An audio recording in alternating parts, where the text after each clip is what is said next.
No, we don't.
I pledge allegiance to the flag of the United States of America and to the republic for which it stands, one nation, under God, indivisible, with liberty and justice for all. I said indivisibly. Okay. Roll call. Jamie Bates first? Yeah, sure. Delaney has some student representatives. In person. In person. Woo-hoo. Stephanie Smith, board member.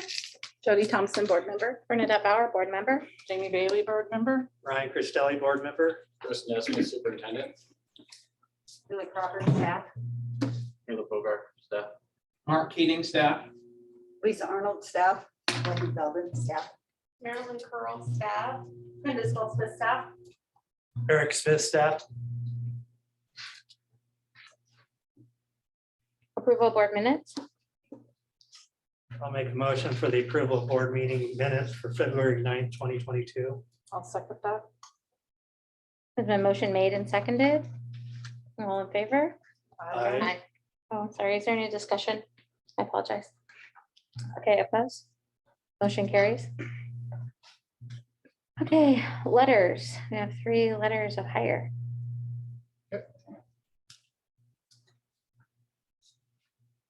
First we have is Peyton Elliott, I recommend the approval hire of Peyton Elliott for the Elma High School Assistant Basketball Coach. She worked under the direction of Ashley Stansel, the head coach of the HS building principal, Bill Opper, and Jane Allaire, the current athletic activities director. Peyton has been a summer coach along with Ashley, our EHS head basketball coach, with a local team this previous summer. Peyton is also an Elma alumni and played on Elma's state level team a few years back and played college ball. During that time, she has proven herself to be a leader who enjoys working with and encouraging young athletes to be their best academically and on the field. The references spoke well of her, and she had great answers during her interview. One thing that impressed me was her value of character development and lifelong learning. She also emphasized the importance of team bonding. I recommend the approval to hire Peyton Elliott for the Elma High School Assistant Basketball Coach. She would work under the direction of Ashley Stansel, the head coach, the HS building principal, Bill Oppliger, and Jane Allaire, the athletic activities director.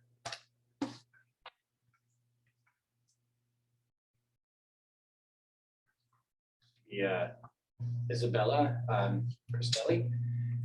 As the athletic director, I'd like to recommend the hiring of Isabella Izzy Cristelli as the JV basketball coach for Elma High School. Izzy currently works for the Elma School District as our communication specialist and has coached boys and girls middle school basketball this academic year.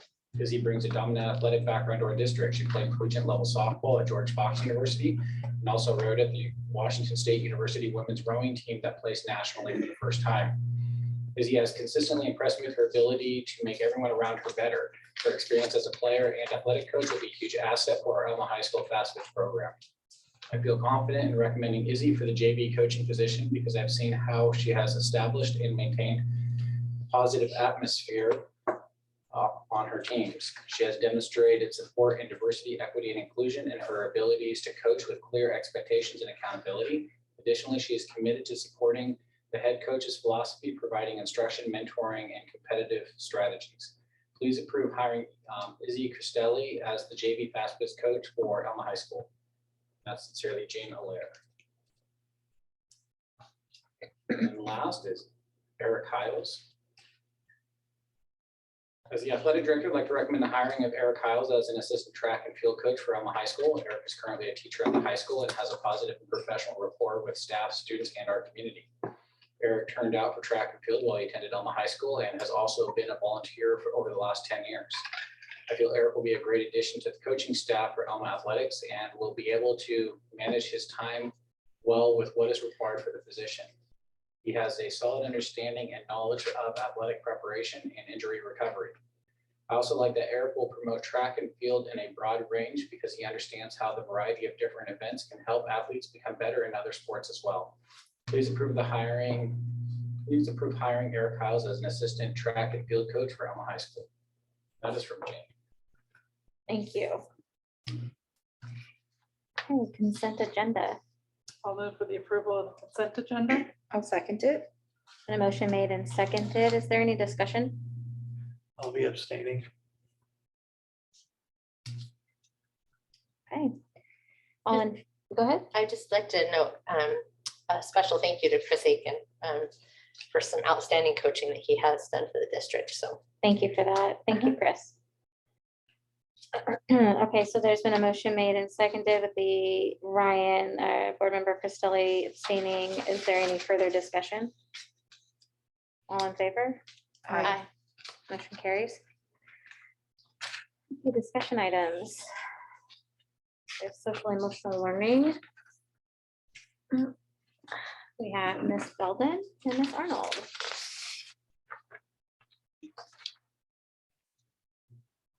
Thank you for giving us time this evening to share. Lisa and I have been working on our district initiative for bringing SEL into our school district and with our students in our community. There's, thank you, Eric. SEL is social emotional learning. I think everybody, I don't know how much to go into about that. I will point out Izzy has created this fabulous newsletter taking the information that Lisa and I provided. Quite a talent. So this is available if you would like a copy. You can contact us for that. And it does go through what cell is. The structure that we're working with is CASTLE. It's the Collaborative for Academic, Social, and Emotional Learning. And so the circle at the bottom is the CASTLE circle, where it shows the 5 specific areas that we are wanting to help students grow to support their academic and their professional life beyond high school. This newsletter kind of walks through the steps that we've gone through. We started with cell through the CASTLE process. And then over on the right-hand side are the 5 areas within that. And down at the bottom, neural education. Mr. Nesmith introduced us to this organization. Really connects neuroscience to social emotional learning. So it isn't all about the affective, but it's understanding what is behind our thinking when we do that, and how is our brain affecting that. The education through a neural lens, then, as we bring that into the classroom, there on page 2. Let's forward to that. The intent is really to, when we recognize where students or even ourselves are at as adults, whether we are responding or reacting in any given situation, and what that self-regulation and co-regulation that is required involves. And it's just taking and meeting students where they are. We also do that as adults in any given situation. And so this is really looking at what we're doing within our classrooms and using research brain science methodologies. There are things like brain activities. They're quick little breaks that just new oxygen to the brain, recenters and refocuses. And we're working with neural education to do that. The second piece there is Forecast 5. This is, we're really moving towards data within our district, which is fabulous. And Forecast 5 is a dashboard analytics tool. And so we currently have, I'm not sure exactly how many dashboards, but we have academics, we have activities involvement, attendance, office referrals. Those are all dashboards that Forecast 5 already has built for us. And with this, we'll be adding through Panorama survey. It's a third-party survey, also CASTLE approved and recommended, to collect information about students, just social emotional. Are they feeling like they belong at school? Do they value school? Do they value what is happening in their classes? And so they are completing these quick surveys. That data then we can bring into Forecast 5, compare it to their attendance, their academics. We can really look at the whole child as opposed to just on these extrinsic motivators, if you will, or catalogs. As representing that student, but look at their social emotional. And then we can build interventions and support systems and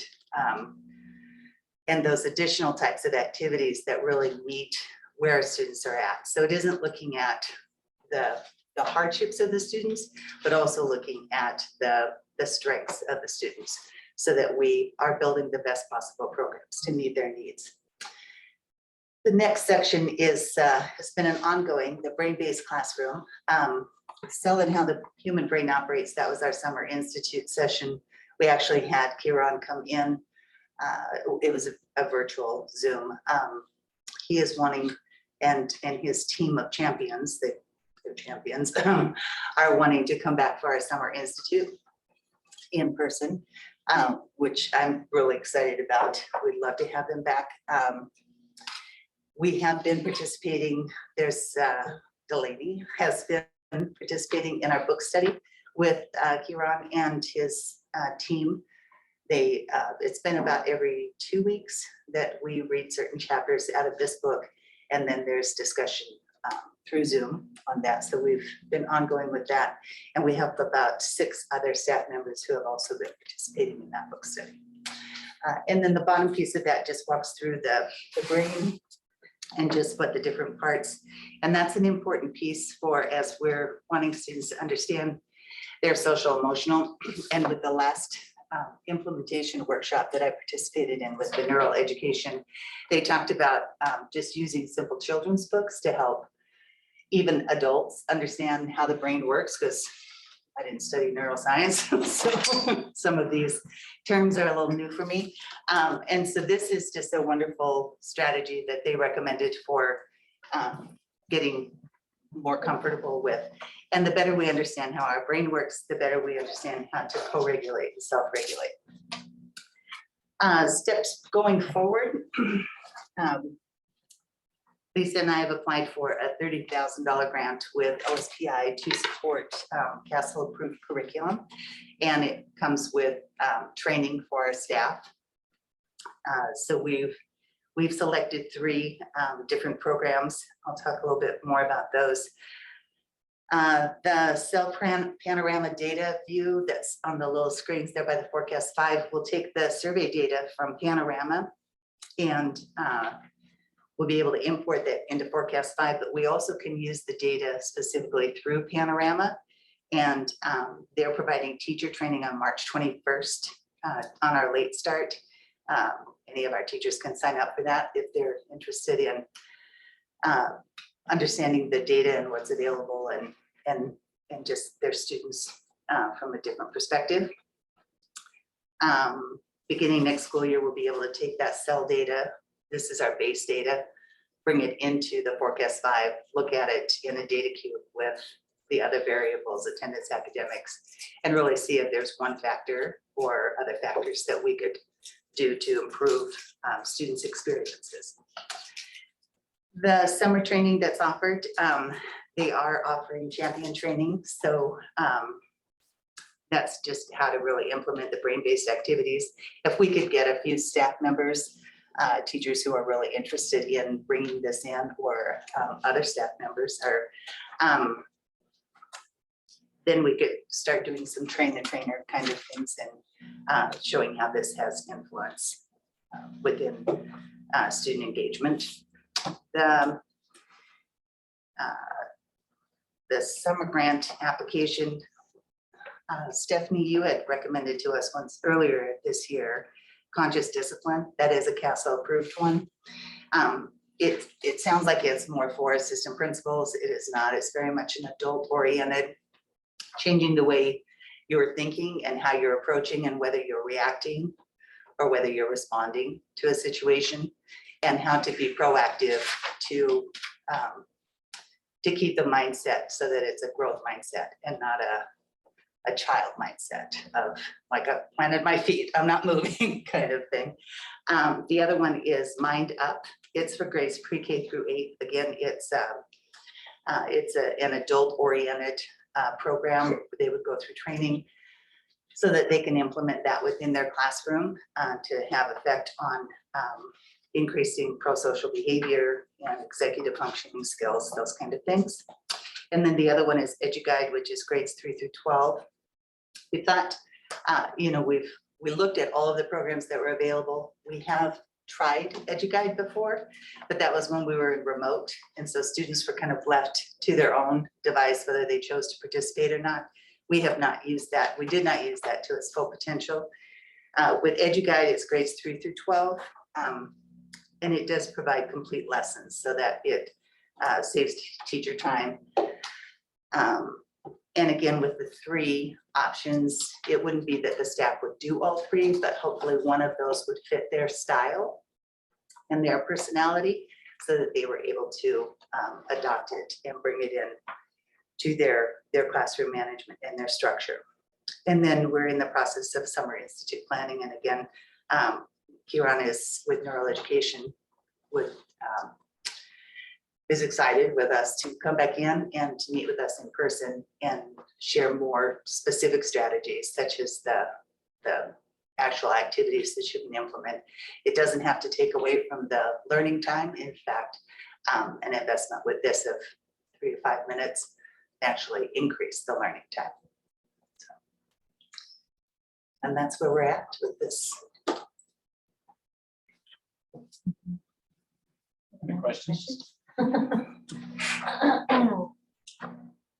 So the It says here that, so the kindergarten through second grade have started the surveys. Yes, Okay, and then third, I'm assuming it says 12, it's kind of, it does. Yeah. okay. Are those surveys voluntary for the older kids? Do they, I mean, you got a sophomore that says, I'm not taking that, they don't have to take it, correct? Correct. Okay. Yeah, and we have sent out notification about the surveys and that they can call and opt out of it. This particular one, it isn't invasive by any means. It's a feeling when you know, how often do you ask your teacher for help? Those kind of questions, just to give us an understanding of what their learning style and it's really about their comfort level with the school, with staff, with their peers. But yes, they can opt out. They can skip questions if they just don't want to answer it. And how quickly are you getting that data back? As soon as we close the survey, it's Okay. immediate. That's that quick, okay. And the pre-K, it's actually kindergarten through second grade. Those are teacher perspectives. So it's based on their observations that they're filling those in. Thank you. Thank you. I just want to say thank you.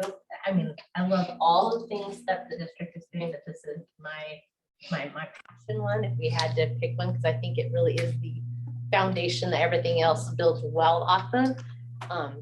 And it hampers the quality of everything else. So I loved hearing the potential of staff-wide being trained, you know, because I think that there are so many non-teacher positions down, I mean, from coaches to our secretaries who are, you know, they're dealing with kids in lots of heightened states that that feels like it would be a priority for the district to get as many, you know, as much of the staff trained as possible. But I'm excited, and I really do hope that we can get some champions within the district to really take some leadership and roll with it. I agree. I really, really like this. And I'm excited to work with you guys more on it too. I saw, most, you all know we're in Disneyland, but my niece who benefits from a lot of the neuro pieces, she's having a very stimulated moment, and all of a sudden she starts doing A, B, C, and she was doing the alphabet with these touch points. And I was looking, it was one of the 5-minute, and she's like, she self-soothed from a strategy that she had learned. I thought that was the oddest way of doing the alphabet, but as I was reading it, I'm like, hey, that was right in that book. So I mean, it really, I mean, that's pretty impactful. That speaks volumes to when kids can regulate themselves in that kind of a moment. So We're pretty happy with the direction that we're moving. We have different administrators leading a lot of our different, you know, strategic areas. And this is, you know, each board meeting, we kind of look at something, whether it's something I'm being part of my evaluation or as part of the district strategic plan. And tonight is one of the district strategic plan options on how is the Elma School District going to target social and emotional learning. Yeah. And a few of the beliefs we have as far as building a strategic plan is it's not like the notebook that sits, like the binder that sits on the bookshelf and no one ever looks at again. We believe in having a one-page strategic plan that really lays out the priorities of the Elma School District. And then do we have data to measure it? So Wendy really spoke about how we're now collecting data through Panorama. And we're actually looking at cell indicators as like a demographic profile, like what cell indicators are actually impacting academic performance the most, and how can we build out that data to really show what areas of need and what's having the largest academic impact upon students, so that we can be much more precise on the services we can provide students as we start working through our neural education partnership. So, and Karan Amani is just a incredible friend of mine. We were on a consulting project together. So coming in and being able to call a friend and say, hey, your new book is great. You come in and work with our district, and he was more than delighted. So, so I was just really happy to have another, being able to leverage those relationships and how they come in and they really work with us. And Elma was just something I was really happy about. yeah, for sure. Great, thank you so much. Okay, so we have a discussion of procedure 3246 and 3424. We just have a update in the procedure, district updates procedures on, sorry, I am bouncing on our pages. We're on page 4 of 8.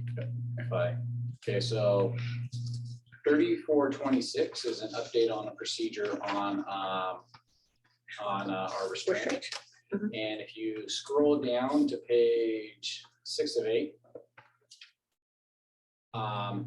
it just kind of stipulates that we're no longer holding students face down to obstruct their breathing. If students need to be restrained as becoming violent, or in order to protect ourselves. And on page 4, just talks about the use of restraint, how we have trauma-informed crisis intervention, the ability to de-escalate, which really does align out to the neural education components that we just covered, so that we do have de-escalation training as a top priority. So I have a couple questions Yes. in regards to this. Chemical spray. In the definitions, it talks about chemical spray, pepper spray, OC spray. The district does not have anything. We don't have anything for chemical spray in district. Okay. We don't retain chemical spray. Okay, that's what I wanted to go with next. Yeah, that caught my eye. So we have definitions. And then I know it talks about the physical restraint, physical force. It talks about the training. Mhm. How often is staff trained on? Yearly. So Yearly? our yearly. Okay. Actually, we just did it with our kindergarten teachers a few weeks ago. The trainer is actually a former athletic director, is Steve Bridge, is the actual trainer for our insurance company. So the training is mandated by our insurance company.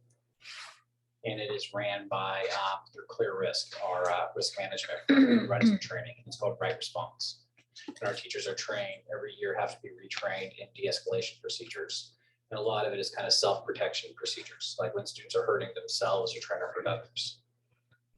So every year, Right Response certification needs to be renewed.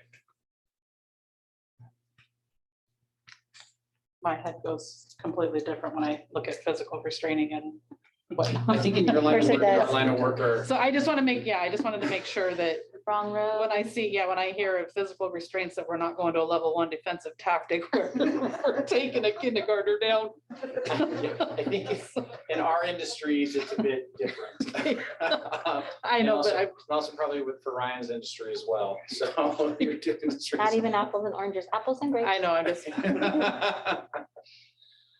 So, right, yearly, right, Mark? Right response. Yeah, and there's some more extensive training that you get, and then there's a renewal that you go through once you have the extensive training, but it's not every teacher either. It's teachers that would be, there's strategic teachers that would be placed in a place where, like, if we have a student at crisis, that we would just go in and try to de-escalate Mhm. and do room clears and make sure that everybody's staying safe, so that that student doesn't hurt themselves or hurt others in the room. And do we have these trained staff in all the buildings? That would be a good question for Stacy. I believe we do. Yes. We have them on a few of the buses as well as drivers and monitors. Yeah. And each building knows who those people There are. are paraeducators, there are teachers, there are. the last question I had was the post-incident notification. It says within 24 hours following the use of restraint, parents would be notified. Why is it 24 hours? Typically, I don't know, it's adopted as a boilerplate, but it's typically it's a by law. business day. By end of business, we generally communicate with Okay, I guess parents. that's where I'm going. Is the district have that might be what it says we do, but in-house is it shorter than 24 In-house is hours? dramatically shorter. Okay, Most of the boilerplate most of this is going to be in alignment with what the law requires that we do. I'm just thinking as a parent, if something was to take place with my kid, I don't want to find out about it the next day. And I don't want my kid to come home and say, I was restrained today or whatever it might be. I would think that it would be, okay. It's definitely much Okay. sooner. That's all I had. And most restraint procedures are in rooms where students can be a danger to themselves. So it's not traditional within the general population.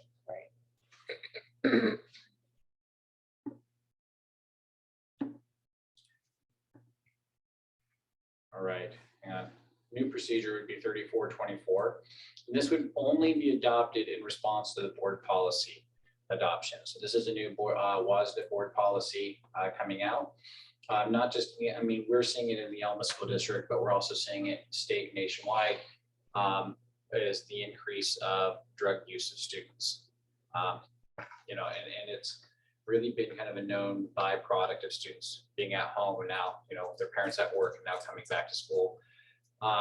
This would allow trained nurses to have Narcan and use Narcan in the case of an opioid overdose to reverse the opioid overdose. And then this would be the procedure on how our nurses would engage in that. So the adoption of this procedure would only go with the adoption of the board policy.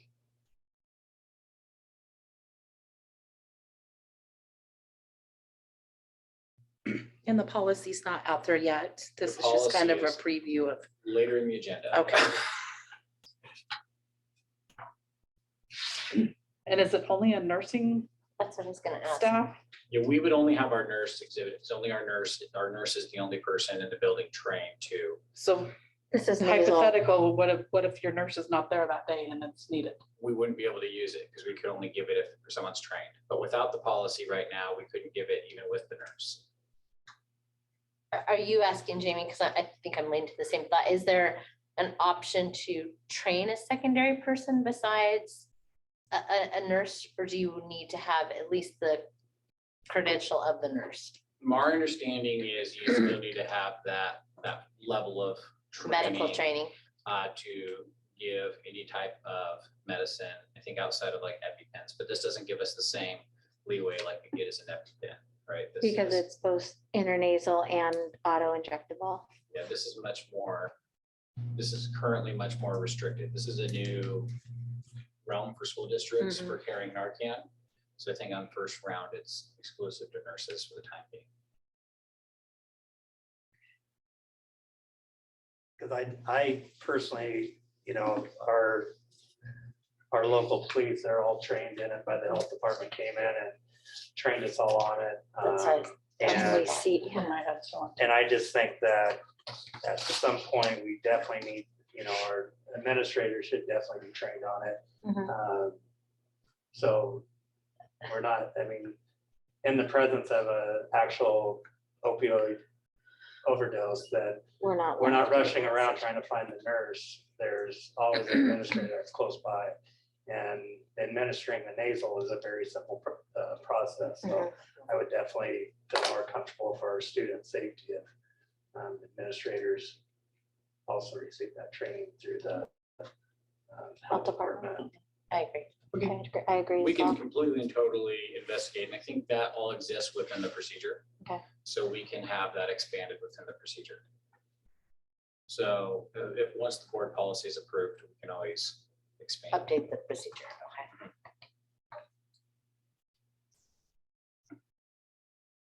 I think that's not, yeah, it's possible. Under training, it says school-based health centers are responsible for training their personnel, and the district would ensure at each school, there's at least one personnel member who can distribute or administer the opioid. So it doesn't even necessarily outline that it has to be just a nurse. Well, if we have to fight freedom, then we'll take advantage of full responsibility. I mean, Okay. back in my principal days, I had to be trained in field sobriety tests. So that was by the Washington State Patrol. So there's a lot of trainings our administrators can do. But I do think it is important that for our nurses to be the ones to track the safe security of it and make sure that it's always, because there are expiration dates on that product, making sure that it's always being kept up and current. Yeah, we want a bunch of expired cans. That's a great problem, right? To have to Yeah. throw out and start again. Right. So, Yeah. Okay.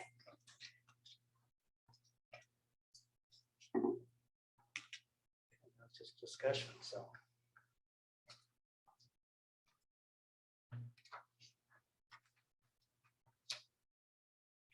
Does anybody else have anything to add to that part of the discussion? As we cover everything that we want to kind of see happen. Okay, communications and comments. Do you have anybody from ETO? No? EESP, ECOPA, admin? Persons to be heard or public comment, nothing registered? Okay. All right, good news, Mr. Nesmith. Mark, do you want to do this good news for us? Sure. So there's been a donation from Merck and Nina Boyer. They came and met with Chris and I the other day. And they're donating $1,000. And what they would like to happen is for us to highlight some of the citizenship words of the month that we use, get some books for kids. Their original idea was to bring books into the library that kids could see.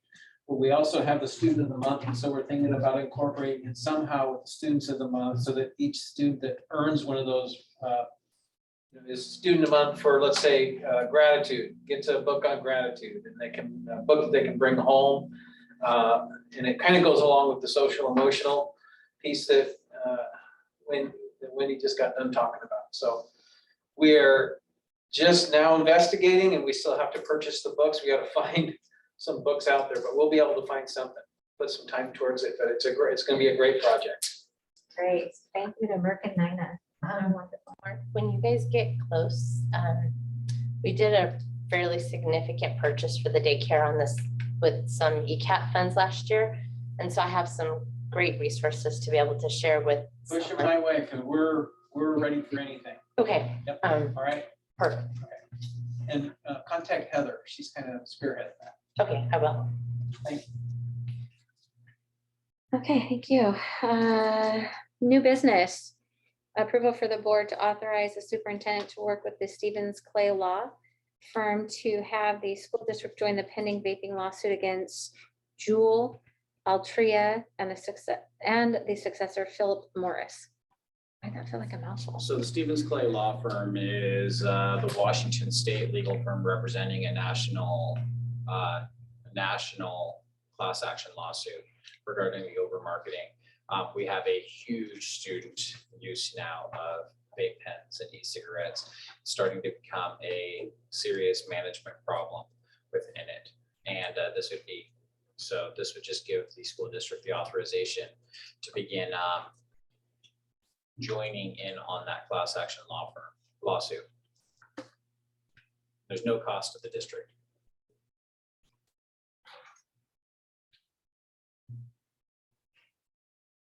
I move for the approval for the board to authorize the superintendent to work with the Stevens Clay Law Firm to have the school district join the pending vaping lawsuit against Jewel and Altria, the successor to Philip Morris. I'll second. Is there any more discussion? All in favor? Aye. Motion carries. Thanks for taking that one. Discussion and approval of policy 3246, restraint, isolation, and other use of reasonable force, first reading. This would update the WACs and associated with the restraint and isolation and reasonable force, which also kind of carries over into the procedure that we spoke about earlier. I move for the approval of discussion or policy 3246, restraint, isolation, and other uses of reasonable force, first reading. I'll second it. It's been a motion made and seconded. Is there any discussion? All in favor? Aye. Motion carries.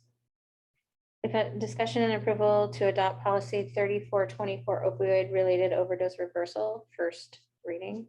This would be the new board policy for the districts to carry Narcan and related opioid reversal supports. I'll move for the approval to adopt policy 3424 opioid related overdose reversal, first reading. I'll second it. And a motion made and seconded. Is there any discussion? I just wanted to point out that looking at it, it does show a school nurse, but it also has the school personnel Yes. who become designated, so. And also listed the school nurse can be the person to do the training as well, but I still think it's responsible to have the health department come in and give us any of the updated latest procedure. Yeah, whoever's certified to provide Surely. that training. Yeah. Okay, is there any further discussion? All in favor? Aye. Motion carries. Discussion and approval of policy 5400 personal leaves, first reading. This just stipulates, adds the stipulation under the governor's mandate, kind of further identifying the employees that are out on unpaid leave. You know, we have to fall in line with the governor's proclamation, which this portion won't be lifted, and this portion of the proclamation won't be lifted on March 21st.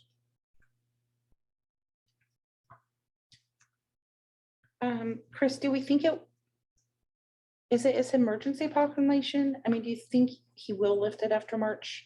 Because I noticed, you know, it's not a specific date. It says the district kind of has the ability to leave them on a leave of absence.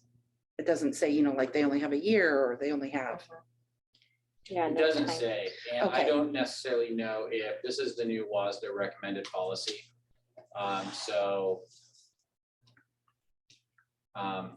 I mean, this is not one that we could need to adopt immediately if we wanted to see what happens with the governor's vaccine what happens with the mandates and how these move forward under the program. I mean, and I'm okay with them leaving it vague, right? If we have that ability to, Just as long as we're not stuck. yeah, as long as we're not, have to, you know, say, okay, your 90 days is up here. Mhm.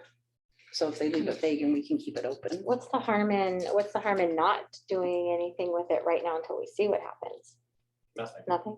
We can table it. We can just table that one? Yeah. Somebody want to make a motion? I will move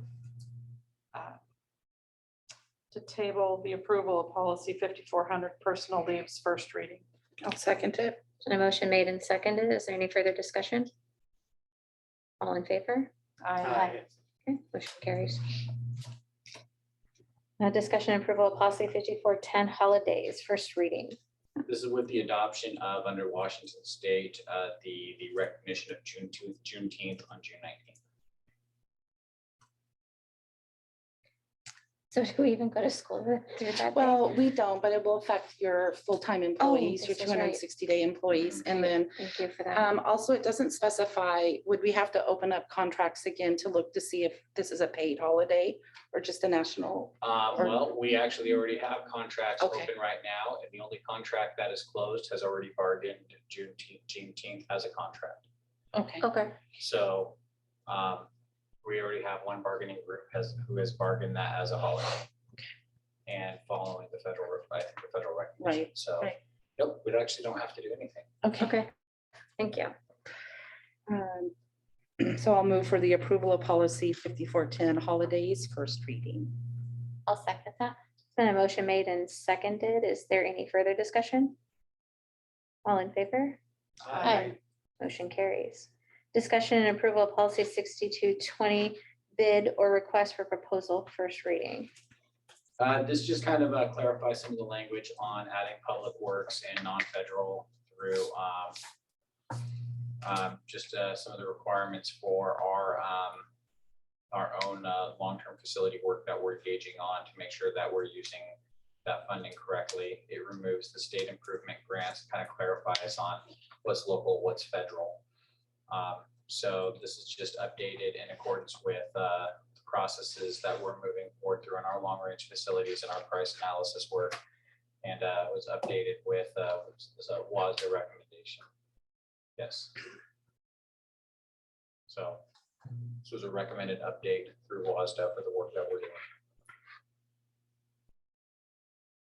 I make a motion for the approval of policy 6220, the bid or request for proposal, first reading. I'll second it. And a motion made and seconded. Is there any discussion?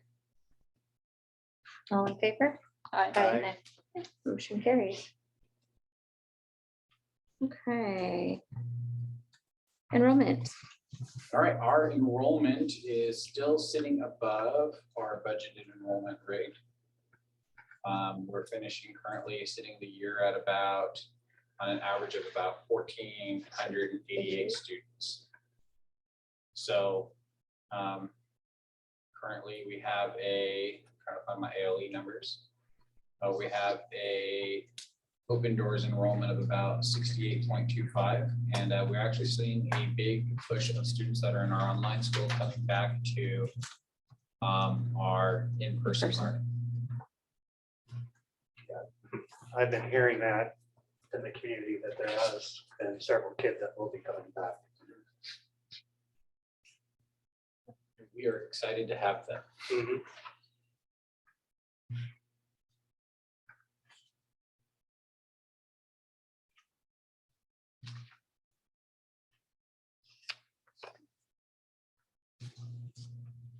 Did our freshman number grow more?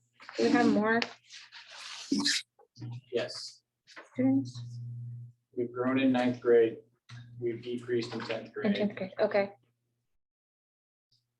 I mean, I know we had a high, oh, no, that's down. Okay, I see. Never mind. Gosh, that freshman number blows my mind. Okay. Anybody else have any other questions about enrollment? No? It is the kindergarten one that what Mark is gonna do with that bubble is always a twist. I think we're just acting like it's not there. It's so big. I don't know how you move you over to the new building, the co-op. Oh, okay. Budget report. Lisa. I think you guys have your reports in the Yep, I've got them. On the first one is our cash flow, so it shows our month-end balances and where we're projected to end the year right now at almost 1.7. We're doing a lot to utilize our ESSER money to help compensate in our fund balance. The next one is your revenues. It's just kind of the revenues by themselves. You get a little graph of what we projected to bring in, what we brought in. Next one is the expenditures of the same thing. You can see projections and where we're at. And then the last one is the financial forecast, like the spreadsheet I used to do for you guys last year. But this one is done in five cast.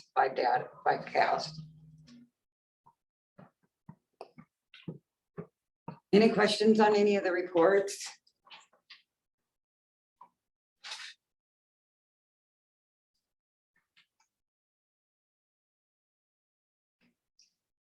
One thing I'd like to really kind of point out is the work of Julie and Jane through setting up our online school. That really did kind of, that really did drive our enrollment, changed our projection by $1 million. So that really does soften where we thought we were going to be financially. Thank you, Julie.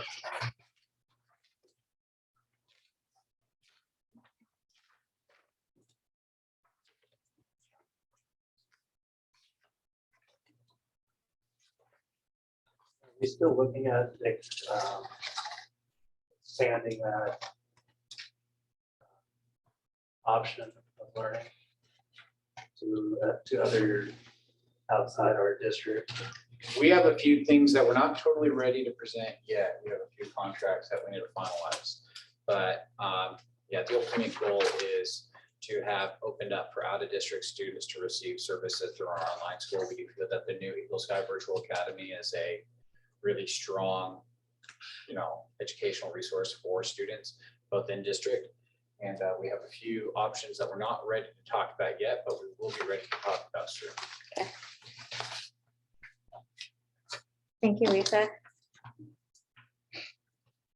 Okay, superintendent report.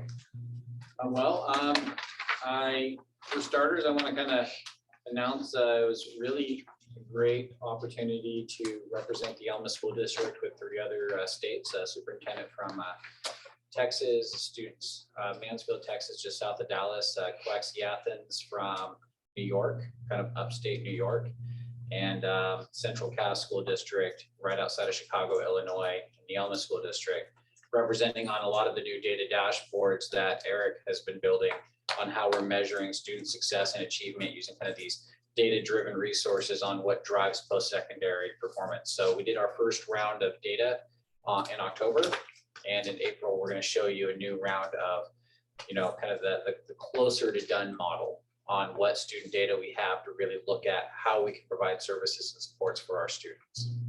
So being able to present on that was just incredible. I had lots of comments back from superintendents across the nation asking for how these data dashboards were built and how they can replicate. So I was getting emails from Kentucky and Missouri and across the United States the first part of this week. Mark Keating and his team, and actually Julie Crawford and her team have launched the work on our mastery-based learning. When I was gone on Thursday, they had their teacher teams together and began going through the mastery-based learning, new learning management system, the teachers who agreed to pilot.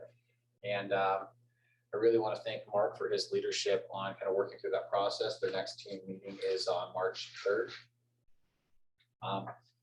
And then yesterday, Christy Kershaw and her team began doing the portion of the graduate work, and last night met with recent graduates to talk about, this is how my education in Elma has supported me in the rest of my life. These are some of the things that I really wish we could get more of. And these are the things that would have really helped me out, supported me more as I began, unfolding and my life's path began unfolding. So we're happy to have about 20 recent graduates engaged in that open conversation. We had about 100 surveys filled out from recent grads talking about, this is how I am doing in my life. Then on that, March 2nd and March 3rd, we are bribing everybody in our community with potatoes and toppings. But we want as many people out for our Portrait of the Graduate. Portrait of the Graduate is, what is a successful Elma graduate? Really making sure that as a district, we're clear on that vision. And we could use as much help as possible getting anybody in the community there, current students, former students, people who live in the community, people who pay taxes in the community, have never gone to school here, but just good stewards, people who have strong opinions. We really do want to hear from our families. We view transparency as not a one-directional communication, but transparency is a dialogue. And March 2nd at the elementary school here at 6 p.m. is our next Portrait of the Graduate meeting. And we're really trying to do everything in our power to get people in our community there to talk about what is best for our kids. So March 2nd and whatever we can do to get people Next Wednesday. there. Next Wednesday. Next Wednesday.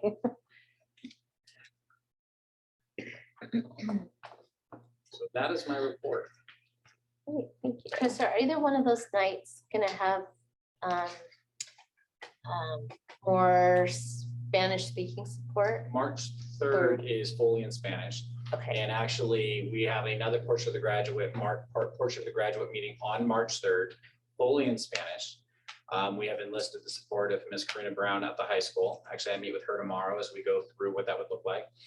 She's just been an incredible resource and support where she asks that I feel much more comfortable being able to run the meeting as long as we understand the higher levels of that, where we're going to go. So we're going to be there.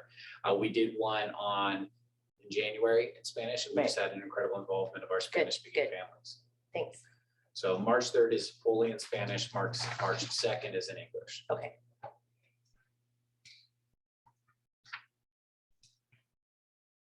Okay. Thank you. Delaney, good to see you. Good to see you guys too. It's weird to be here in person. I haven't been to the elementary school library in so long, and everything is so much shorter than I remember. And that's so crazy. After the meeting, I want to go find the tile that I made in 5th grade and see if it's still up there. But yeah, it's nice to be here in person and see everyone. So first of all, I really loved your guys' presentation on social and emotional learning. I'm really glad that I got to work with you guys on that, and going to those book studies have been really helpful, and especially seeing like the perspectives that you guys have on it, just how much you care, really means a lot, especially, because that's the whole reason why I wanted to be the student representative in the first place was to help students know that they're not alone and that people are working to help them and make them feel, like you guys really want us here. And, that just means a lot. And then spring sports start next week. And I just wanted to remind anyone that's trying out for spring sports or just any sports in general, it's about having fun. Winning is always really fun, of course.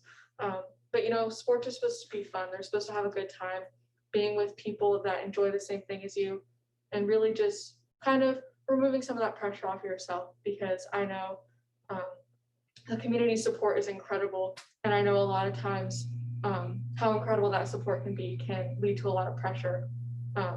But just know that they're behind you no matter what, and they'll support you win or lose. And, that's kind of who we are. So yeah, just if you're doing spring sports, just know that there are people that support you no matter what. And it doesn't matter if you strike out or, anything like that. So, just have fun.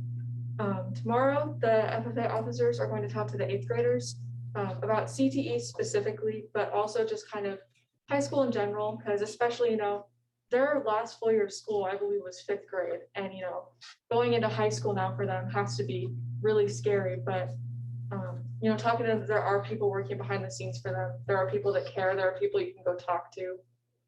So yeah, I'm excited to just talk to them and have a conversation with them about that. Next, a couple weeks ago, I had a meeting with Mr. Nesmith, and then I've also talked to Ms. Kershaw recently about a little project that I want to work on, and I'm going to talk to Mr. Oppliger soon. I'm going to email him soon and have a meeting with him about it. But I want to help students kind of explore their identities more in a way that doesn't feel like other people are pushing that onto them, in a way that they can explore themselves and be with people with similar interests in a way that they can bond over those interests rather than kind of, poking at those interests that they don't share and, making fun of it in that way. So bringing them together rather than kind of pulling them apart is what I want to do. So kind of doing that, and then working with Ms. Kershaw about the portrait of a graduate work and, helping students go from finding who they are and being with people who are also doing that same thing and have all those similar interests, and going into what is it that you want to do? Like, what is what you feel that your purpose is? What makes you happy? Because you guys all care so much about what you do, and it really means a lot to us. And, just being able to do something that makes you happy like that, I think is really important, and especially to show the kids that and everything. And I have a sophomore who is really interested in the other student representative position. I don't know if she's turned in her application yet. She said that she was going to this morning, but she sounds really interested in the work, and especially with the mental health area. And I'm really excited to work with her when she turns in her application. And yeah, so that's all I have. Thank you so much, Delaney. We covered everything else. I'll just say a quick little congratulations to our last season of sports that just wrapped up with all the girls and boys all across the board. Really good stuff, and Elma should be really proud of what they've been able to do this year. So our future agenda items are on the list. If you have anything you want to talk about or be a part of, go ahead and contact the district office and get your information in. Of course, you can email or come on in, and I don't know if we have a form you fill out, because I've never had to do that. But Seekan is at the district office. Everyone have a great, safe weekend. Hopefully it gets warmer outside.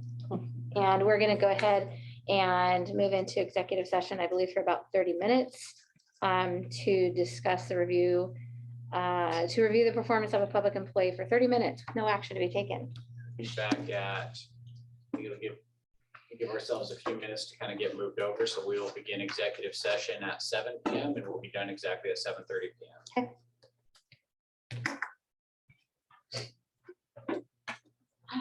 Hey, Wendy, I have a question when you're stuck.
Few of them. Ready.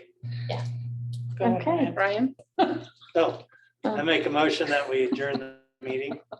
I'll second it. There's been a motion made and seconded. All in favor? Aye. Motion carries. This meeting adjourned. No, that's his favorite one to do. Just steal his thunder. Unless he just did.